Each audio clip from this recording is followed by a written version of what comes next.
Hi,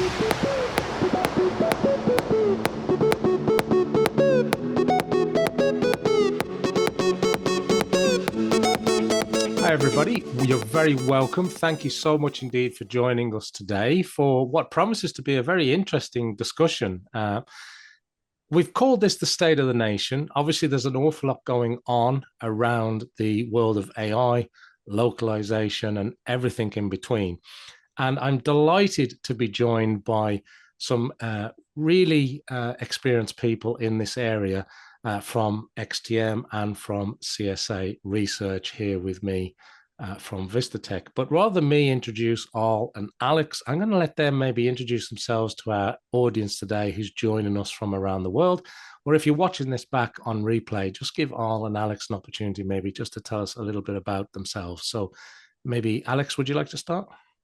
Absolutely. Thank you. Thank you very much, Simon, for organizing this and for having me here today as well. It's always a pleasure.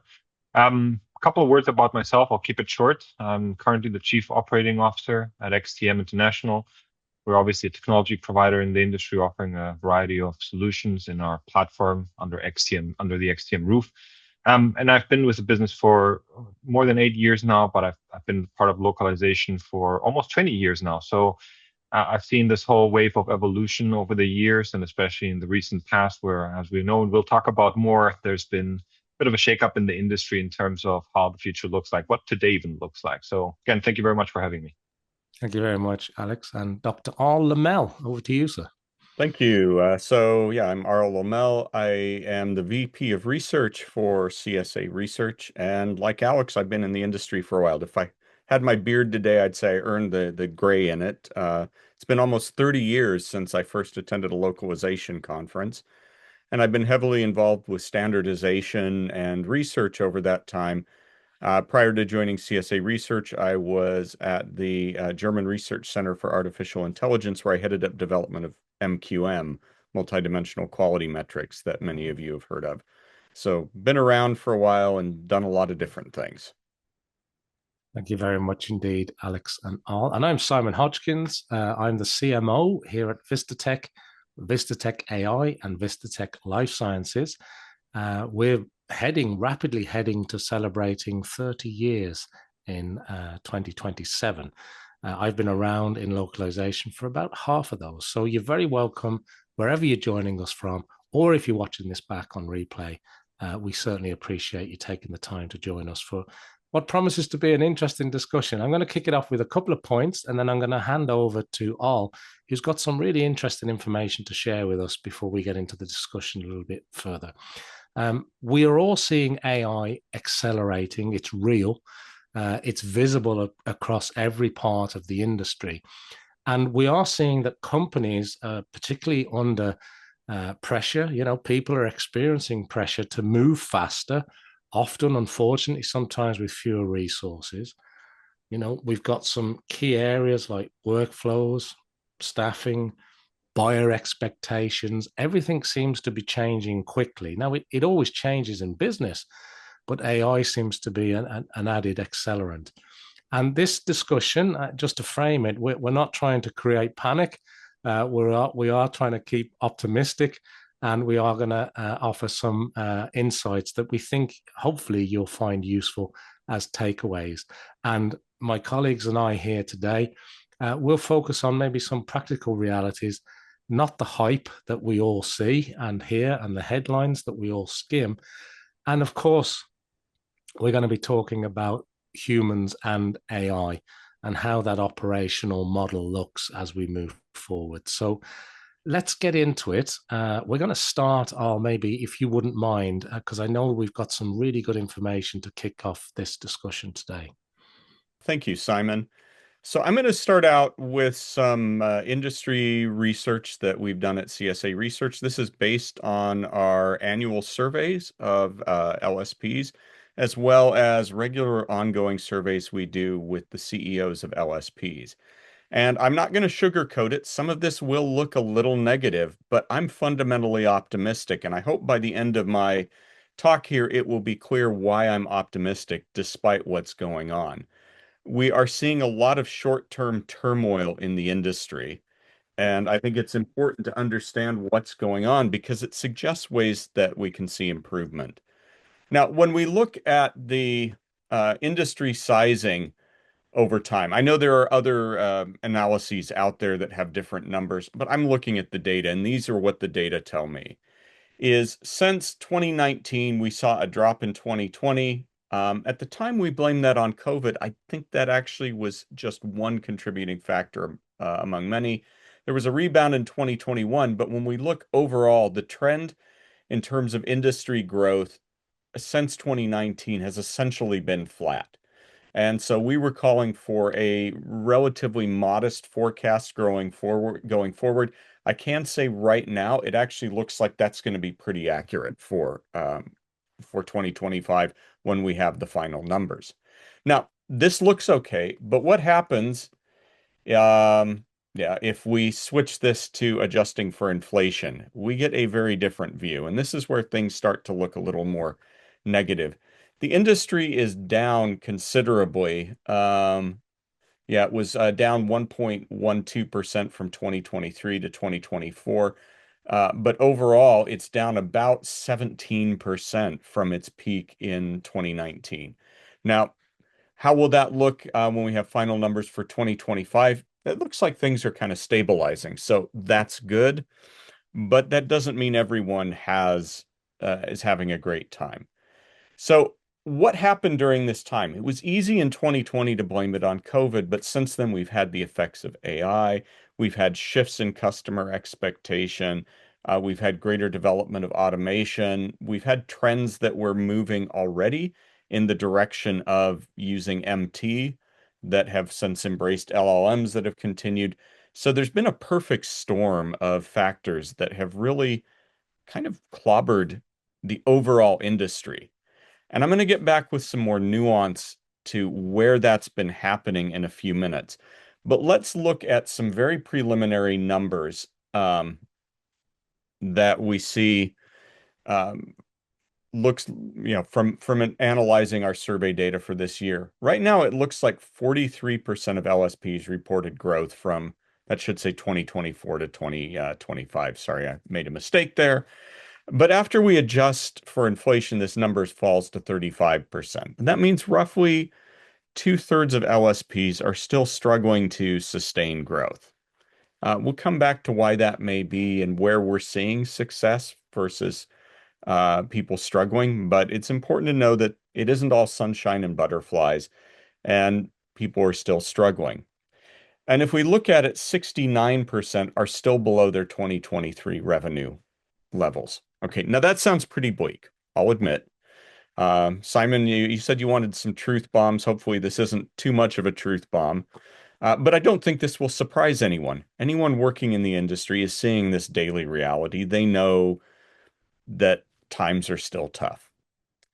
And this is reflected in the confidence of LSP CEOs. When we do our quarterly surveys, we have a simple measure. We simply say, are you optimistic, pessimistic, or don't know? And we take the number that are optimistic and the number that are and subtract the number that are pessimistic, and it gives us a score. And what we see is a continual erosion of optimism. It's still more people are optimistic than pessimistic, but there's been a growth in not knowing. And this just reflects the realities we see. Now, now we can turn to why we're seeing this, and it's some important things to note.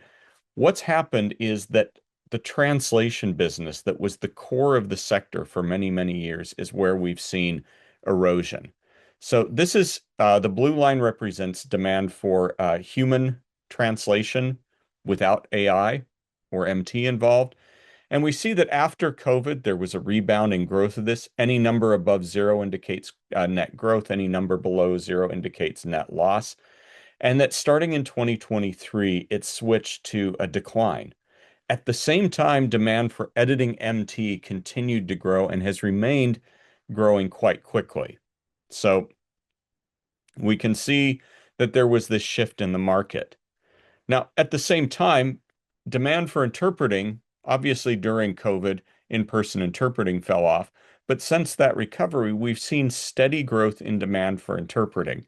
And indeed, interpreting centric companies have tended to do quite well over the last few years compared to their translation centric brethren. If we look at multimedia and content and data services, again, we saw this explosion, but we've seen continued fairly steady growth in these sectors. So what's going on is translation as a transactional service where you come and you buy a certain number of words is where we're seeing erosion.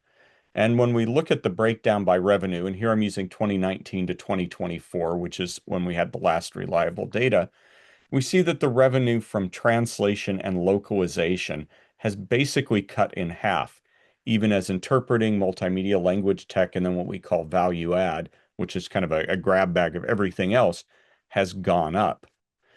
And that has a profound impact. When we look at 2018, I don't know why I didn't use the 2019 baseline, but it doesn't change much.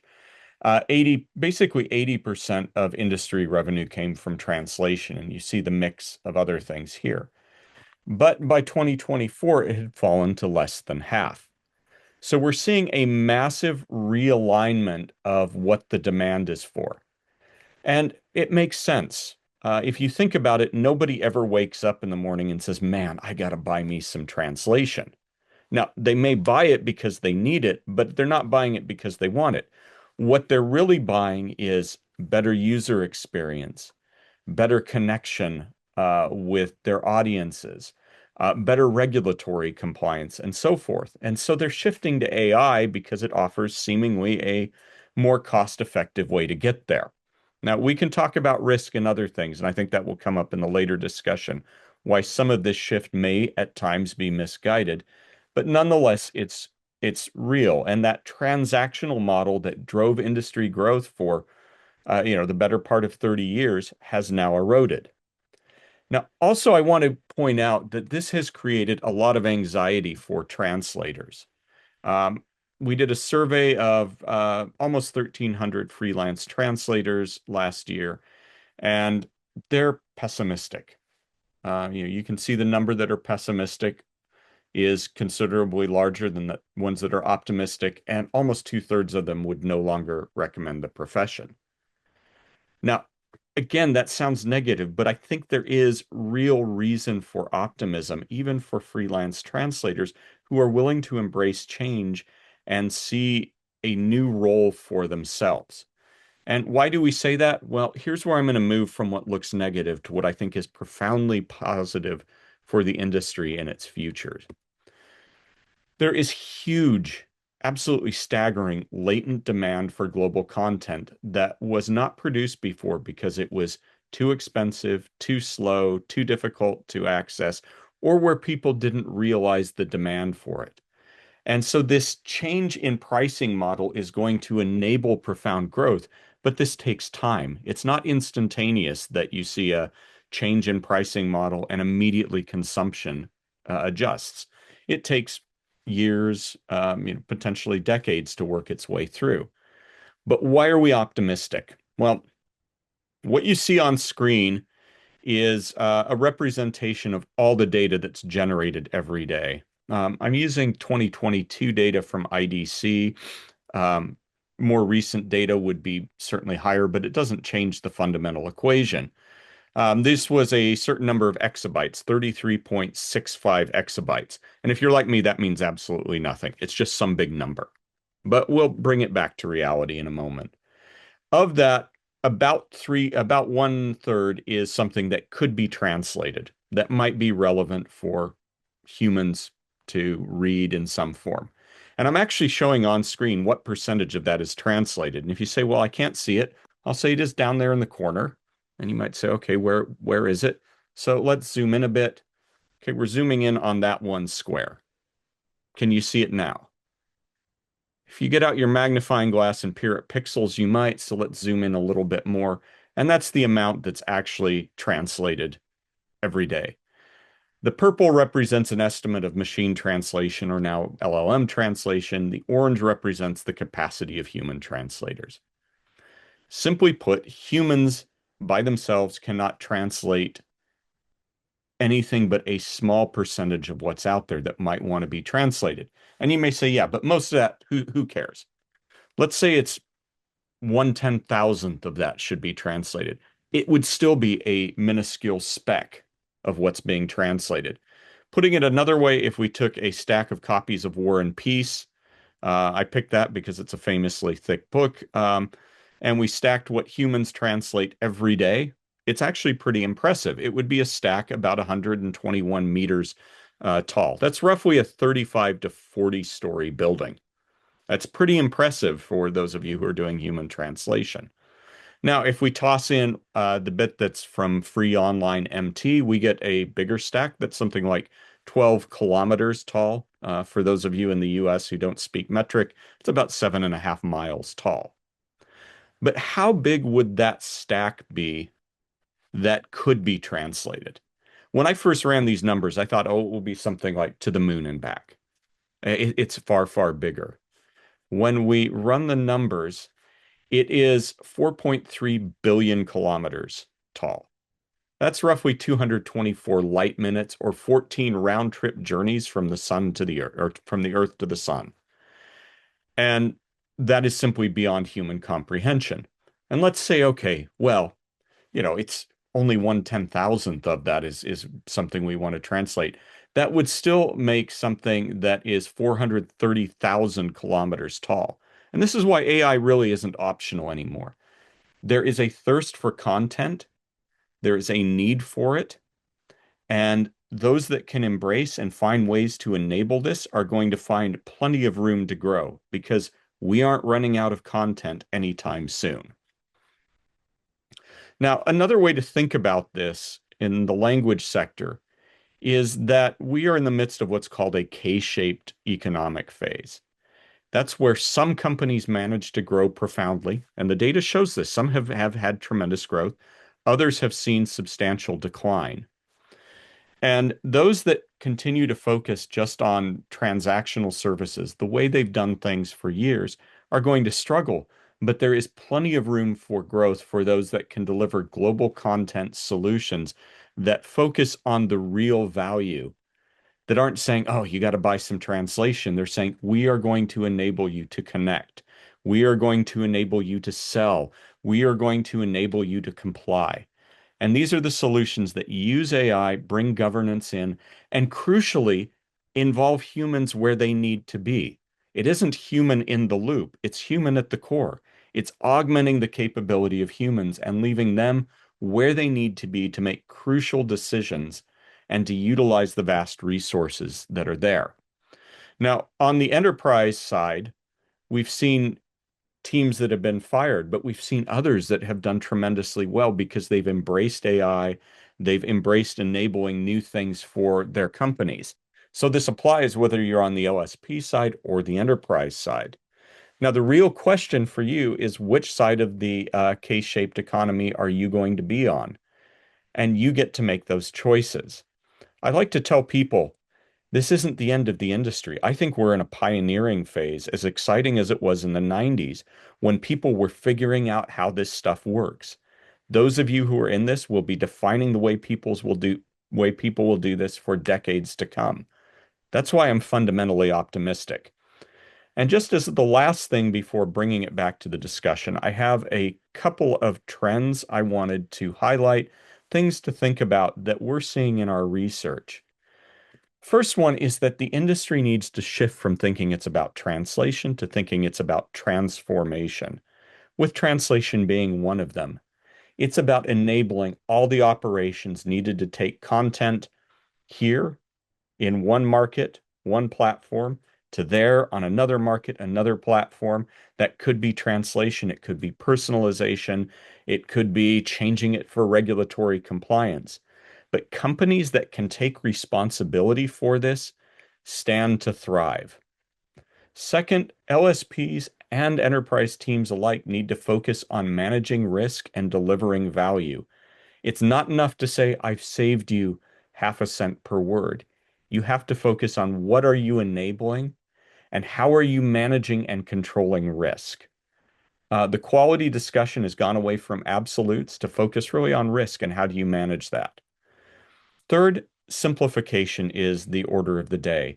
No one wants to deal with overly complex systems. They want ones that can use AI to enable things to just happen, where humans step in only where they need to. They need to focus not on delivering effort, but on delivering value. Fourth, trust and security have become essential. You need to be able to deliver results that can be relied upon and that meet security requirements. And technology needs to facilitate this. And second to last, it's reiterating a bit on risk and value, but everyone needs to focus on ROI. What is it that your effort, your translation, your transformation enables? If you can articulate ROI in ways that matter to the stakeholders, you have a secure future. If you're left talking about, oh, I use TM to save money, that sounds like something that can be replaced. But if you're able to articulate real return on investment, there is room for growth. And then last, we need to focus on smart use of governed AI. We've seen a lot of deployment of AI that's been ungoverned. People don't know what's going on. It exposes risk. It creates problems. But for LSPs and enterprise groups that can step in and deliver globally governed AI, they have a secure future and they're able to demonstrate real value. And with that, I think it's time to hand it back to you, Simon. Hopefully, this has set us up for some nice discussion. Well, thank you. I appreciated truth bombs, and I certainly appreciated the slides and the information that you've shared. There's an awful lot going on in there. You know, there's kind of some pessimism, some optimism, some concerns, some real life opportunities. And I just wanted to maybe bring the focus back. I thought your summary at the end, where you're talking about, you know, the key sort of areas, you know, not just translation, but transformation, you know, the risk and the value. I like the point, and I'm sure we can get into it, Alex, in a minute, around system simplification. Trust and security came up, and that's something obviously we talk about a lot. ROI, absolutely, but not just ROI in terms of, you know, a business size, but how you articulate an ROI, I think, is particularly useful. And governance around AI, that governed AI piece. And I was also interested around the latent demand piece that you were talking to for global content that, you know, potentially increases overall spend and overall volumes. And of course, the illustration that you showed in terms of how much and the scale that's required, it brings us right back to expertise working with AI because of the sheer scale. Now, that's not to that's not to say we're not experiencing challenges. Some LSPs are growing, some are shrinking, some businesses are benefiting from the AI boom, some are really struggling to get a handle on it. Some people are maybe still operating a little bit like they've always operated and feeling more pressure. Other people's are embracing change and getting it right or wrong. But there's lots we can unpack here, and we've got some sort of themes we want to touch on. But I'm going to go to you, Alex, maybe to get your initial thoughts on what we're talking about here today. Any observations or comments you'd like to kick us off with? Yeah, really like the presentation and the details there. Again, I'll agree with what you mentioned, Simon. There's some pessimism and some optimism as well, and I think Arl did a great job of presenting that optimism as well. I'm on the same boat myself. I don't believe the industry is dead or anything like that. I actually think there's tremendous opportunity, right? But take a step back. I completely understand, no matter which angle you look at this reality from, be it as a freelancer, as an LSP, technology provider, or anything, it is uncomfortable. There's change ongoing at the moment, right? So I believe it's only natural that people looking at this might seem pessimistic more than if there isn't change ongoing at the moment. And one thing that is evident is that AI is undeniable, right? And the change that it incurs is undeniable as well. And at the same time, though, the content growth is also an undeniable fact. So if we take those as a baseline of our conversation, I think we very clearly end up in a discussion that isn't about AI or not AI or content or no content. It is how do we navigate this to create opportunity out of the perceived risk that is in front of us at the moment. And all the areas that were mentioned at the end sound echo very true in my mind as well, especially the simplification piece. That is the one thing that is becoming overly clear at the moment as being an expectation, especially the enterprise buyer side, right? So articulation of value in a very simple transaction is becoming a key element of how we as an industry present ourselves to the world as well. I've been around long enough to have myself the endless pages of acronyms somewhere stored. And we did a good job at protecting our industry from the world. Amazing, well done, industry. But now there's a breach, and people are looking at us from a different lens. We've been exposed, if you may, to a broader audience at this point in time that is buying translation or thinking about translation. So time to throw all that away and think about that simplification, how we engage with the audience that wants to buy what we have to sell, what we have to offer as well. So that's my initial thought there, right there. Well, absolutely. And I'll maybe coming back to you, the historical value that we had on the model, it's starting to feel outdated very quickly. The human roles seem to be changing rapidly in some cases, and the old model seems to be at the end or of a medium or long sort of way of doing things. What are your views on that? Well, so much of the value of the industry was seen as being that you bring a translator to a text and they have some degree of linguistic skill and they're able to port a message. And there is real value into that. I don't want to deny that. But when you look at the actual work far too many translators were doing, it was translating, the 587th variant of push next to continue. They weren't necessarily being, deployed where their skill added value. And where we're seeing the automation is taking away this repetitive stuff that, frankly, machines should be doing. Unfortunately, for a lot of translators, they were making money off of that stuff. And so it causes undeniable pain to them in the short run. To the extent that they could move up and translate and focus on really interesting stuff, I think it's a net benefit for them. But the amount of that stuff hasn't caught up yet. So we're at this stage where we're trying to figure out what the value of this sector is, and it isn't always entirely apparent or clear to where people are delivering value. It's this fundamental realignment. And at some point it will be clear, but right now, so many things we thought, there was a Rubicon beyond which, machines couldn't do things. Suddenly they can, and it's left everyone scrambling, trying to figure out value. I do think that if we focus on that transformation aspect and really think about delivering messages, not just translation, I think that's where we can articulate value. And the user side of things, then, is the user expectation fundamentally changed now? Are we looking for a magic button that we press? Are we more keen to take away the pain? What about making things simpler, less friction? Everybody I talk to seems to want faster turnaround. People are obviously cost sensitive, but the thing that I don't see changing is the outcomes are growing. People want to grow revenues, they want to grow profitability, they want their content to engage.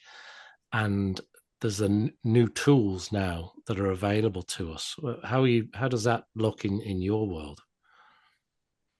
I'd say one of the challenges that is being faced right now is the belief in the almost magical capability of AI. Hmm. And people just expect, oh, it's going to solve translation. And it didn't help when I think it was Microsoft put translators at the top of the list of professions that were likely to be replaced. I think that represented a profoundly naive view about what translators actually do. But nonetheless, it has its effects. And so there is this perception that translation should be frictionless and free. And for a while, I've said I think this will maybe continue until there's a major lawsuit and somebody loses large amount of money over a translation error, and then suddenly they'll realize, oh, we could be the next if we don't address this. And I think that will force some, sanity back into the situation. Uh, but even so, what's not going to change is it's not going to go back to the way things were. translators will still have to be, much more reactive. We'll have to see faster ways of deploying them. We'll have to see greater inclusion of AI just because the world has changed. And Alex, are you seeing the same? Are you seeing the fact that, maybe the people that you're interacting with, are they the same? Is it changing within an enterprise? Are units being merged maybe behind the scenes? How does that look in from your perspective? That's definitely happening at the moment. But let me tell that in the form of a bit of a story. A few weeks back, I was visiting one of my customers in the Silicon Valley area, right? And obviously, tech pioneers pumping in AI as you would expect everywhere possible, and they have a very capable and large localization team. And around them, however, they have content managers, content producers, whatever the roles are within the business, that suddenly have a tool. Take any content management system you want for that example, which now has a nice button that says translate now, right? New update came in, update, translate now. Now that user doesn't care or doesn't know what the implications are at that point in time. What they know is that they can press a button and get a translation. Now, down the line, this will lead to what Al mentioned. Inevitably, at some point, we'll hear those stories of demise of such, concepts. But as it stands today, they get that button. So you have this vast phenomenon being created within enterprises of shadow AI, right? This is an extension of it. People have access to capabilities that were previously unavailable to them. They don't understand the implications, the cost of it potentially, or the issue that this will rise, and they just press the button and they're happy with that. Suddenly everything is in Spanish, Greek, whatever the language is. Now that has the one part of it is the degradation of quality. So a lot of slop going on out there, quite honestly. The other part of it is that the team that I mentioned before, the experienced team, is losing control, right? And now the question comes to their side is, what's your value? What do you do? Now, explaining that in the terms that, hey, we have a program, we have translation memories, technology, and everything like that's not going to cut it, right? So they have to now find a way to mimic or replicate that capability that is given with a magic button to some degree to inspire confidence to their users to go to them again. So they have to play that game of politics internally, if you may, your PR, whatever it is, to ensure that their users still go to them and they still have value, they deliver value. But to do that, they need to rethink their model as well, right? And part of that is delivering simplicity to those users. Think the comparative, right? Magic button versus extended portal submission files, codes, whatever the case might be, right? So the user will opt in for the first. Now they have to amend that. Equally, them interacting with their service providers, the freelancers, the linguists, whoever they are interacting with down the chain, needs to follow the same principle. Because at the end of the day, all these users want the simplicity to be there. I mean, a few years ago, people would go into XDM Cloud, our flagship product, and tinker with every possible configuration you can imagine so that they perfect the output. And there's still users that do that, right? I'm still teams, as was mentioned before, that are very successful in kind of navigating the AI. Well, that happens, but there's a good subset of users being introduced to localization now for a variety of reasons that don't need that, don't understand it, don't want it. They just want the magic button effect, And here's the opportunity for us. Create or simulate the magic button effect by still leveraging our proprietary capabilities and offering those, with the quality perspective, with everything that we need to bring to the table to the end user. So yeah, definitely seeing a kind of like a dual track being created at the moment. The I don't care, just translate to, the legacy, which is now, if you may, convert it to more hybrid approach that leverages AI. If I could just observe, I think you've captured that very nicely. And one of the things is these groups have to stop thinking of themselves as gatekeepers and more as enablers. Couldn't agree more. Excellent. And it's very much comes back to as well. I think you said it. People sometimes they don't know what they don't know. Magic buttons aside, because ultimately, and Al, you touched on this in your presentation.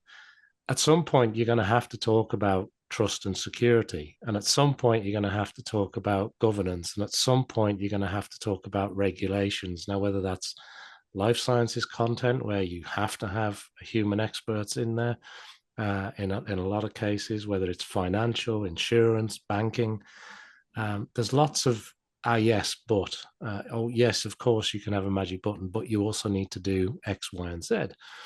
And I think we've got this unprecedented scale, unprecedented speed requirements, but that means you can also fail very fast. It also means that governance becomes probably more essential than it's ever been, and trust becomes more of a competitive differentiator. So when it comes to making sure that you have the humans at the right part of the workflow, working alongside AI, that seems to be where a lot of organizational change or business transformation or digital transformation, whatever you want to call it, seems to be struggling a little bit, at least in some of the businesses that I talk to. How are you guys finding that? Yeah, I can go first here. It's actually very interesting, and I just want to preface what I'm going to say next by saying that sometimes we look from the localization perspective at things as if we are unique. We're not. What's happening at the moment within the AI era, if you may, is global. It affects pretty much every business, every function, every vertical, every industry out there, right? So looking at that from that perspective, the challenges about orchestration, about regulation, about trust, about all these things are items that impact other much larger industries than ourselves. So I think one thing we can be doing a bit more from our side is to look at what's happening in the world and adopting to that. We're not necessarily the pioneers, when it comes to AI in that sense. That's one comment on that. The other part is that generally speaking, AI is a tool, right? And that's my personal perspective on it. It can do amazing things. I use it in a variety of purposes, but it remains a tool, and tools are as good as the operators. So by giving a good controlled framework in which you utilize AI and putting the thought into it to ensuring you leverage it in the appropriate way, and that is a trial and error exercise, right? It does cost time to get that done. I think everybody has the ability within their own role, within their own framework, to find utilization for AI. And that doesn't necessarily have to be limited just to the translation component. It could be the administrative tasks that one performs, for example, right? Or simplifying billing and God knows what else can be done with AI at the moment. Going back to our industry specifically, though, in that sense, like again, AI is as good as the operator, right? And I don't think there's anybody who can claim, apart from some LinkedIn posts I read every now and then about people magically orchestrating their entire business with AI, who can claim that you don't need appropriate understanding and knowledge of what you're using in order to make it work, right? So I think that level of governance is extremely not only important but inevitable as well as a principle, and that's where kind of like the human expertise and the transformation kicks in as well, because we need to adapt ourselves to thinking about how we use it, not if we use it. I had a couple thoughts, and one is that I think about the old Looney Tunes cartoons when the coyote was chasing the roadrunner, and he'd run off the ledge and keep going, and then suddenly look down and realize, oh, there's nothing here, and he'd fall. I think some of the AI implementations have been a bit like that because there's been no guardrails, there's been no real knowledge, and suddenly, people are out doing things where they don't realize the risk they've created. So that's one thing to be aware of. On the other hand, I think one of the key benefits that the language industry's had and really has squandered is it was pioneering AI usage long before anyone else was doing this. You look at LLMs, they're based off technology that was developed for machine translation. And language teams have been using MT since, in many cases, it's kind of forgotten now, but in many cases since the 70s and 80s. And so there's this long history of understanding here that has somehow not been effectively conveyed outside the sector. But I think that it's an institutional knowledge, it's a legacy that can be leveraged to say, here's what will work and what won't, and we speak from knowledge. But everybody thinks it's all completely new now, so it's a bit difficult to convey. But I think that's a real strength the sector has. And it's interesting when it comes to an audit or accountability. It's normally a human who's at the end of that chain. You know, basically who stands over it often isn't an algorithm or a robot, it's a human person. So that's an important point too. And Eric's just asked a great question. We will come to that, Eric, about mistranslation through machine translation or AI, as we're in that world now. And I think as well, I was reminded, I was talking to a person very recently, literally this week, about they're in the software business. And, you know, at the time of recording this discussion, the SaaS apocalypse has been happening. We've seen software companies dropping their value significantly. And we've seen the AI hyperscalers increasing in value rapidly. And yet some software companies are doing really well. They're reporting good revenues. They're showing business growth, and yet their valuations are dropping significantly. And I was talking to a person who's leading a company in this area. They've been scaling significantly throughout Europe. They're now expanding into another continent.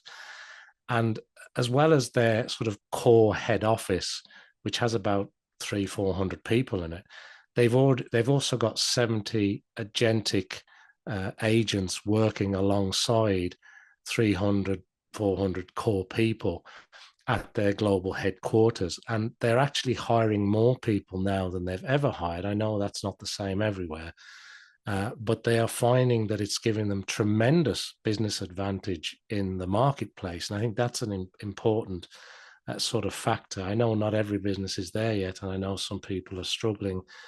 Some people are losing their jobs because there are a lot of pressures out there. And I want to come on to some of the pressure, if I can, with Al and Alex while we're here. And I do want to remind people, if you've got questions, just drop them into the chat and we'll do our best to answer them as we come to a Q&A section soon. But there's a pricing pressure that we talked about. That seems to be increasing. You know, people, you know, most CFIs I know, they're always keen to reduce costs and improve efficiencies. That's sort of that comes with the day job. But there is pricing pressure at every level. You know, the paying for effort seems to be becoming a little bit harder to defend because of the automation aspects that are here. But I think the customer expectation is heightened around continuous multilingual experiences. All touched on it a few times. The content doesn't seem to be slowing down. It's just getting more and more, and we're able to get our hands around more and more content that requires putting into some format that can be ingested by humans around the world. And a lot of that stuff we don't even touch today. And the valuation seems to be moving an awful lot from executing on this model to orchestration, and I'm going to throw in the word intelligence there. So any thoughts on that, gentlemen? Yeah. First thing, because you mentioned the SaaS apocalypse as well, which I think is a very interesting term floating around, right? The valuations going down, yet businesses being successful as well. And there's good examples out there. I'm just going to throw out one that is worth looking at. Take ServiceNow, right? And the recent earning calls. I mean, they displayed growth again this year, very significant. They have very high targets. And think about their offering. They were one of the first ones to be targeted by the rise of LLMs and AI, effectively, right? That kind of offering, that kind of setup. So there's definitely SaaS solutions out there that, or businesses entirely, that have adapted to the new reality very fast and have actually leveraged that to their advantage as well, right? So I don't think there's anything that we can't do to achieve the same from our perspective. There's definitely pressure on the pricing, and I think for good reason as well, to some degree. But that's where our positioning, our messaging, and our validation of our value becomes very relevant, right? And then I can give an example. Like, take a subscription of 100 grand, 200 grand if you're an enterprise to a technology, TMS, whatever it is, and then somebody comes and brings the comparative, and I've heard that. Well, I'll just do it with an LLM. It's zero cost, right? So the starting point of the conversation, while erroneous, right? The starting point of the conversation from that individual's perspective is, I'm comparing 200 grand to zero. Now we have to work back the zero to the 200 grand or whatever the cost is, and start framing why it's untrue. So it starts with being guilty, not being innocent in that scenario. So the conversation becomes more difficult. And the leading point to that is that we haven't done necessarily the best job in terms of articulating the value very clearly of why the price is there, what it adds to you. You know, we talked about quality, governance, orchestration, intelligence. There's tons of things we are doing already as an industry, again, depending on the angle you look at it, that we just haven't positioned well enough to defend our position against, very, increasing price pressure from various sources. There's also the other argument that I want to bring out there, which is that obviously a good amount of spend, which would be captured in localization, be it services or technology, is now going directly to AI, directly to LLMs, right? It's kind of circumventing the existing structure. That is revenue for the taking. Why not? That is money that people are willing to spend to translate stuff, generally speaking. But they just now kind of go outside of our frame, if you may, and directly to that source, which carries, again, the risk that was mentioned before and everything. So we have the opportunity of turning that around. So I guess where I'm getting at with that is that while there is price pressure, we've kind of created that reality a bit ourselves as well by allowing, cheaper solutions, if you may, that we know don't do what we do to establish themselves.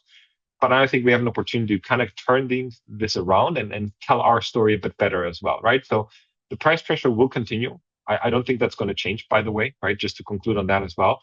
And because our comparative is very different than what it used to be. Past, you used to compare an LSP to an LSP, for example, right? 10 euro cents a word, 12 euro cents a word, that guy's cheaper, so I'll go with them. And now it's what does a token cost me? 0.0001 or whatever it is, right? So we have to be able to tell our story against that and not just against whatever the competitor is offering. So it becomes a very interesting mix, quite dynamic as well, because as we know, we're at a point now where the AI cost is increasing significantly as well. There's many signs of that. So while it will continue, I think there are some signs that are telling us that we're not that far off from completing our story and really reestablishing ourselves. So when I think about the issue of valuation, I think there has been a difficult thing in conveying the value of what's offered, because it's so long it was focused on, cost per word. And if it's cost per word, well, word's a word, right? So, what is the value of that? But the shift to focusing on what is it that's enabled gives an opportunity. We have seen some LSPs that have grown tremendously by focusing on their differentiation. I think of one years ago. It wasn't a huge one, but it was the best at rapid turnaround insurance claims. And they were charging rates like lawyers would charge, because, if you need it on Christmas Eve because there's $1 billion on the line, you will gladly pay someone $500 an hour for a rush translation. They had a clear value proposition, and not everybody's going to have that, and that one has an inherent ceiling. But I think by focusing on that value and saying it's not the words, it's what we enable, there is a road to go. And when I look at the enterprise side, I think it's very telling that now we've seen 3 rounds where companies, some of them with very mature localization operations, have just come in because, some executives said, "Oh, localization, what's that? Let's strike it out." And they fire their teams. And what inevitably happens is 4 to 6 months later, they're hiring because they realized, oh, product isn't getting out the door.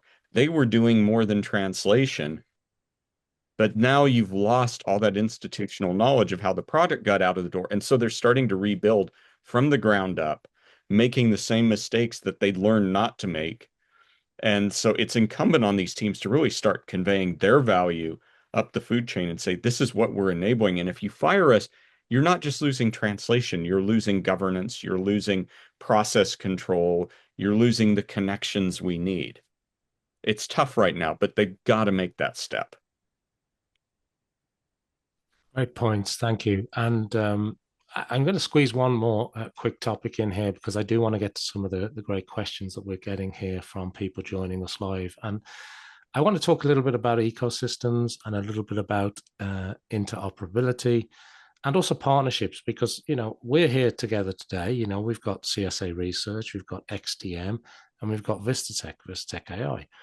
And, there is an optimistic, I don't want to sugarcoat anything, but there is an optimistic sort of future way of thinking about this, because customers, they seem to want to be able to choose. We seem to be able to build ecosystems now as opposed to being, just standalone, maybe competitors. But there seems to be an increasing need for people to be interconnected across the industry at a service provider level, at a software level, at a tools level. And I think it's interesting when you look at how we can build those kind of services and capabilities together. So ultimately the customers benefit. Any thoughts on the future of ecosystems and partnerships as we continue to the industry continues to change? Now, maybe I'll just jump in and say one of the profound shifts I've seen in talking to enterprise buyers lately is 2, 3 years ago, I won't sugarcoat it, LSPs were seen as the enemy. They were the enemy you had to deal with, but they were still the enemy. And that has completely evaporated to this awareness that, hey, the enterprise teams and the LSPs, they need to make common cause. And so there's much more embrasure of partnership. There's much more expectation that LSPs are going to offer consultative services, and they want those. So rather than saying, oh, they're trying to sell me something, there's much more eagerness to say, what is it you can actually do for me? This is a really profound change in the attitudes. We used to see very different concerns for LSPs and enterprise teams, but now that it's increasingly, a Venn diagram that's almost a circle in terms of overlap. And I think that's a very positive change. Yeah, definitely. Along the same lines, and I'm going to inject the tech piece as well there. It's a very interesting phenomenon that I'm personally at least observing at this point in time. Obviously, tech is adapting to the AI era as well. AI capabilities being introduced. Service providers historically that did translation now introduce AI capabilities as well. So if you think about it, we're kind of like all against all at this point in time. That's how you would observe the industry at least. But the reality of it is very different, which creates a bit of an oxymoron, but a very good one from my point of view, that we seem to have banded together, although it seems like it's all against all. There's been more effort to create stable partnerships and deliver continuous value across those seemingly competitive now companies than ever before. And I'm going to even extend it to the linguists, the freelancers. Like my brother is a freelancer. We talk quite a bit, as you might realize. So I get his perspective, and he seems to be more thinking, understanding now about the tech value or the what the enterprise buyer is looking for example, as Arla mentioned before, or even the service provider, and there's more deeper connections being created. So to keep it short, the observation from my side is that although you would expect that there would be more hostility in an uncertain world at the moment, a world of change, right, and a world where there's pessimism, I'm seeing more of the opposite occurring. At least that's the general rule. There are exceptions, as always, right? Where people are banding together across these, functions and services, and attempting to identify how we can better work together to ensure that, well, we remain, at the end of the day. So I'm kind of liking what I'm seeing. It's what I'm getting at. And Simon, you mentioned standardization. Formerly I worked for the Localization Industry Standards Association, and when it went away in 2012 or 2011, sorry, it was like the wind went out of standardization in the language industry. There was, XLIF kind of has lingered on, but most of that heady days of we're going to make standards and solve this one away. I think we're maybe at a point where that's going to come back because it's needed. And there is this collaborative mindset to say, let's find common solutions we can all use. So I'm hopeful maybe that standards will come back. Well, yeah, thank you for the comments. They're very helpful, and I think ultimately, the future seems ecosystem driven with that sustainable AI workflow, and the human talent, skill, expertise, judgment that is brought into that equation, I think is probably the magic ingredient. Never mind the magic button, but the magic ingredient that's going to really help drive success. I do want to get into some questions if I can before we run out of time.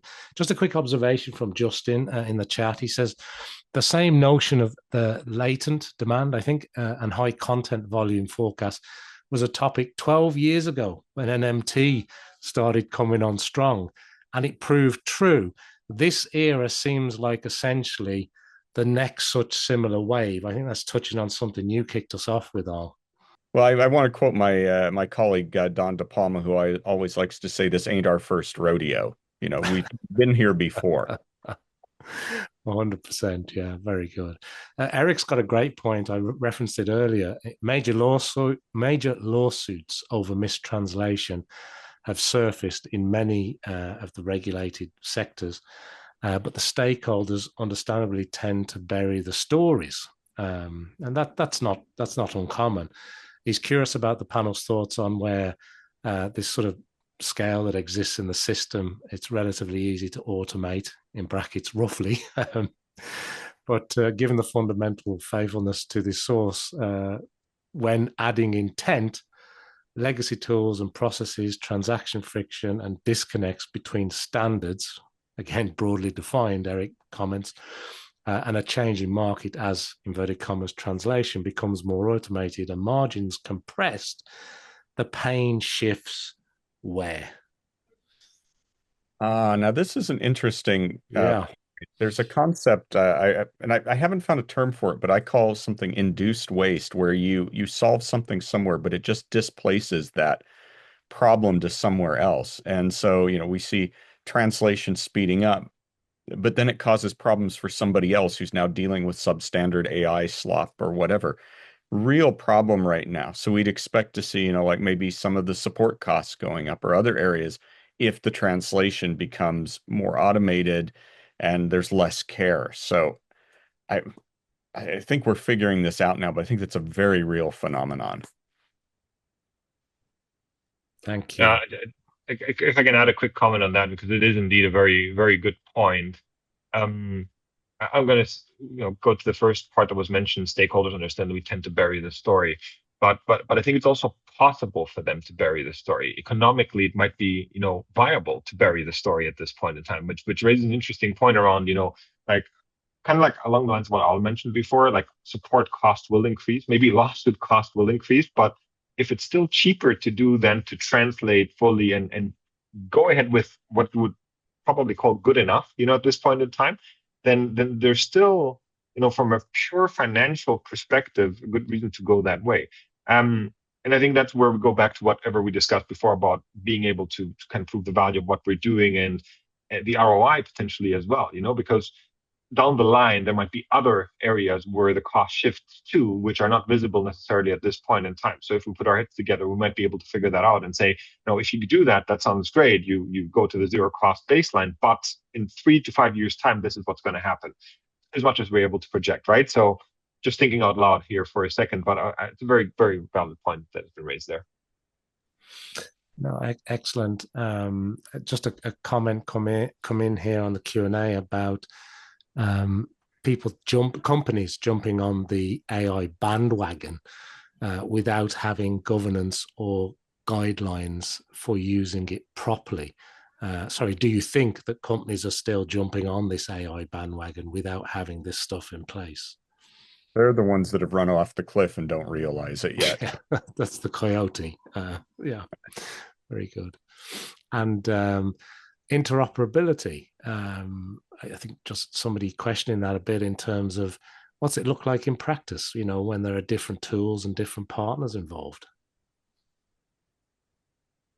I think there's still a role for the old school data interoperability standards, but Mm-hmm. there's also a need to shift up to interoperability, looking at process interoperability and higher orders of it. I think it's one of these problems that's never going to be fully solved because you solve it at one level and it displaces it to another. But we are seeing a lot of companies that are able to work together now because they're using AI agents and other things very pragmatically to facilitate things where previously the friction was too high to work together. Yeah, No. and I think there's a good acronym floating around quite a bit out there, which is MCP at the moment, right? So MCP servers, where effectively a lot of the complexity of achieving, a multi-agent or a cross-product agent deployment has been lifted to some degree. My experience has shown very positive initial results by using MCP servers, right? There's obviously still things to be figured out, trial and error, iterative improvements and whatnot. But there seems to be a pathway carved towards achieving even broader interoperability without necessarily adding complexity. I'll squeeze one more in. Vincent, some comments around the value, from TMS SaaS solution, if you're demonstrating that, and then obviously versus LLM type solutions, about embedding strong observatory and reporting tools within TMSs, proving long-term ROI of TMSs on top of governance and data access. What's your take about this and reporting when it comes to AI process content in terms of volumes and linguistic quality? Might be one for you initially, Alex. Yeah.